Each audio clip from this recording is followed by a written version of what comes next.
एक बार की बात है, एक गांव में लाजवंती नाम की एक लड़की रहती थी।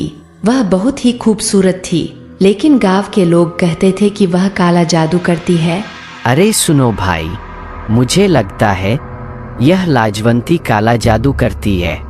रात को इसके घर से कुछ अजीब अजीब आवाज आती है जो बहुत ही डरावनी होती है।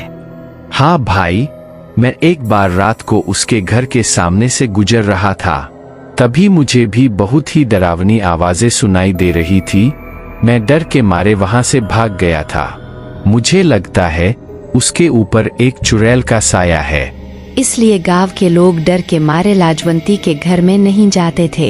एक दिन शहर से एक लड़का लाजवंती के गांव में घूमने आता है और गांव के एक पुराने हवेली में रात बिताने का निर्णय करता है।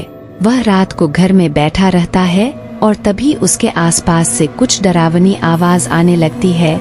रमेश उस डरावनी आवाज को सुनकर डर जाता है और फिर रमेश को लाजवंती दिखाई देती है। रमेश लाजवंती की खूबसूरती पर फिदा हो जाता है और उसे कहता है, सुनो देवी, तुम कौन हो और इस हवेली में अकेली क्या कर रही हो? सुनो, क्या तुम्हें पता है यह आवाजें कहाँ से आ रही है? जी, आपको यहाँ डरने की जरूरत नहीं है।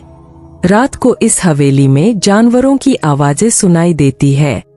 जी, मेरा नाम लाजवंती है और मैं इस गांव में रहती हूँ। मैंने सुना है कि आप शहर से आए हैं, इसलिए मैं आपसे मिलने चली आई। अगर आपको किसी चीज की दिक्कत हो तो आप मुझे बता सकते हैं, मैं आपकी मदद करूंगी। और फिर रमेश लाजवंती को पसंद करने लगा, लेकिन उसे पता नहीं था कि लाजवंती एक बहुत ही भयंकर चुड़ैल है जो बाहर से आए लोगों को उस हवेली में मारकर उन्हें खा जाती है।